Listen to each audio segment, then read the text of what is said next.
안녕하세요. 직장인의 실용 독서, 직장인을 위해 자기계발을 위해 읽고 생각하고 쓰고 말하는 노하우를 알려주는 지식 나눔 채널 북테이너입니다.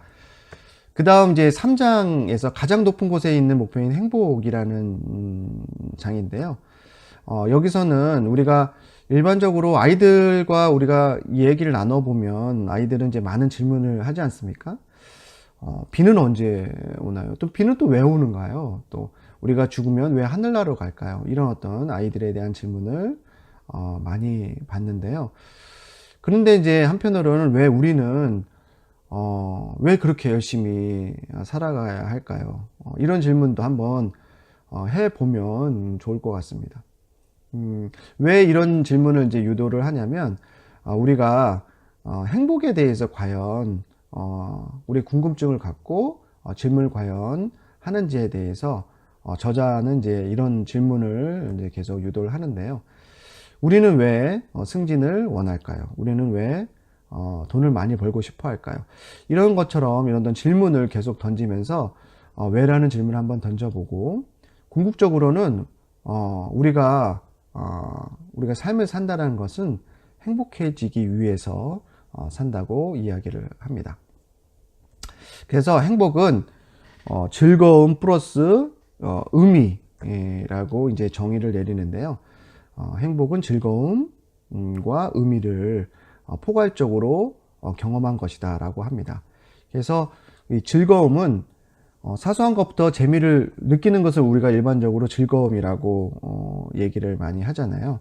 그래서 커피 한 잔을 마시면서 수다를 떤다든지, 요즘 책임 얘기 많이 하고 있는 소확행, 소소하지만 확실한 행복, 이런 것들이 하나의 이제 즐거움 아닐까 싶은데요. 사소한 것에서부터 자기가 중요하다고 생각하는 것까지 재미를 느끼는 것이 무엇인지, 그런 것들이 어떻게 보면 즐거움이다라고 얘기를 하고 있고, 그 다음에 의미는 스스로가 중요하게 여기는 것에 대한 어떤 소명 의식이 있는지, 예를 들어서 이런 거죠. 이제 사회적인 기업을 만들어서 약자를 돕는 어떤 창업을 한번 해보겠다라든지, 또는 노숙자를 위해서 내가 봉사할 때는 되게 의미가 있었다라고 느낀다든지, 또 장인 정신이 있는 사람들이 어떤 가구를 만든다든지 이럴 때는 어떻게 보면은 그 사람들 입장에서 되게 가구 만드는 거에 대해서 되게 의미를 많이 부여를 하는 것 같습니다. 그래서 그런 예를 들면서 우리가 의미를 갖고 있는 것이 행복이다라고 얘기를 하고 있습니다. 그래서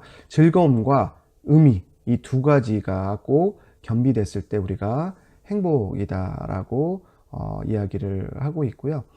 그래서 이제 인생의 이제 도표 그리기를 얘기하는데, 여기 보시는 것처럼 활동, 즐거움, 의미, 또 시간, 또 시간에서 그러니까 한 주에 어떤 시간 어떻게 쓰는지를 한번 이렇게 리스트업을 한번 해보라고 합니다. 그래서 가족과 함께 보내는 시간은 즐거움에는 5점 척도로 해서 한 몇 점 정도 되는지, 또 거기에 대한 의미는 어느 정도 되는지를 한번 써보고요. 그 다음에 내가 얼마만큼 시간을 그렇게 보내고 있는지를 한번 표현을 하면 좀 더 좋다라고 얘기합니다. 그래서 직장에서의 또 회의를 할 때는 즐거움은 5점 척도 중에 몇 점 정도 되고, 의미는 또 어느 정도 되는지, 또 그 다음에 텔레비전 시청을 할 때는 즐거움은 어느 정도고, 그 다음에 의미는 어느 정도고, 그 다음에 시간은 어느 정도인지, 그런 것들 이제 인생의 도표를 그려보라고 하는데요. 여기서 이제 자기가 이제 가족과 함께 보내는 시간이 여기서 플러스처럼 내가 늘려야겠다 라는 것에 즐거움과 의미가 좀 많다면 늘리는 방향으로, 그 다음에 직장에서 회의에서 보면은 즐거움과 의미가 어떻게 보면 요 정도니까 이거 2와 4니까 이거를 이제 합해 보면은 2, 4, 8점, 3 곱하면 3, 4, 12점, 뭐 이렇게 좀 표현해도 될 것 같아요. 그래서 2, 4 곱하면 8점이니까 이런 것들은 직장에서의 회의는 내가 줄여야 되는지, 이런 것들을 한번 생각해 볼 수도 있다라는 거죠. 여기서는 이제 니콜게 표시를 해서 그냥 그대로 가져간다라고 표현이 되어 있습니다. 그리고 텔레비전 시청에서는 즐거움과 의미는 어느 정도인지, 이런 것들을 보면서 내가 일주일 동안 8.5시간을 쓰는데 텔레비전 시청을 좀 줄여야겠다라고 해서 표현을 마이너스로 이제 표현을 하도록 인생의 도표 그리기를 한번 해보라고 이야기를 합니다. 그래서 제가 이제 요 도표를 보면서 생각난 아이디어가 우리가 이제 일주일의 시간을 기록을 하고 이렇게 해볼 때 ERRC를 한번 응용해 보면 좋겠어요.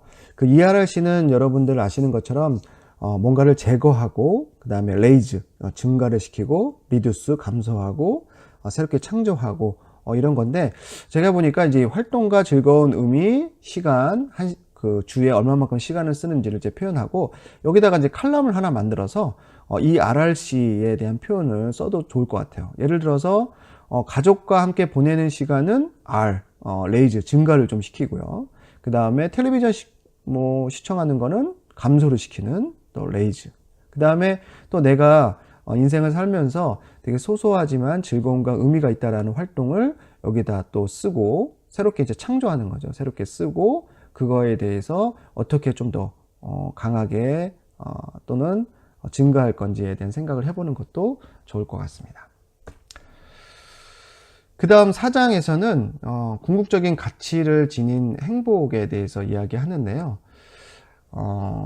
아무래도 사람에게 궁극적인 가치는 돈, 지위, 권력 같은 어떤 외부의 어떤 동기부여, 외부 수단이 아니라 어떻게 보면 궁극적인 가치는 행복에서 찾아야 된다라는 얘기를 합니다. 그래서 행복이 돈과 지위에 기여하지 않는다면 고려할 이유가 없다라는 말은 아무래도 행복이라는 것이 궁극적인 어떤 인생의 큰 가치로 삼아야 된다라는 얘기를 좀 하고 있고요. 그래서 이제 훈련 방법은 이제 문장 완성법이라고 해서 심리치료사 나다니엘 브랜든이 이제 개발했던 방법인데, 이렇게 해보는 겁니다. 만약 내 삶에 대해서 5% 더 자각할 수 있다면이라는 이런 문장만 있다면 밑에 보는 가족과 좀 더 많은 시간을 보내겠다, 이런 것들로 해서 문장을 완성해 보는 거예요. 그리고 만약 내 삶에 5% 내 삶을 좀 더 지각하고 인지할 수 있다면 직원들에게 좀 더 친절하게 돼야겠다라는 걸로 문장을 한번 써보는 거죠. 그래서 이렇게 한번 계속 훈련을 한번 해보라고 얘기합니다. 그리고 나를 행복하게 주는 것은 무엇일까? 이렇게 해서 한번 문장을 한번 완성을 한번 해보도록 훈련을 한번 해보면 좋겠다라고 저자는 이야기하고 있고요. 5% 더 행복하게 살기 위해서는 또 무엇을 하면 좋을까? 또 만약 이제부터 행복해지겠다고 마음을 먹는다면 또 무엇을 하겠다?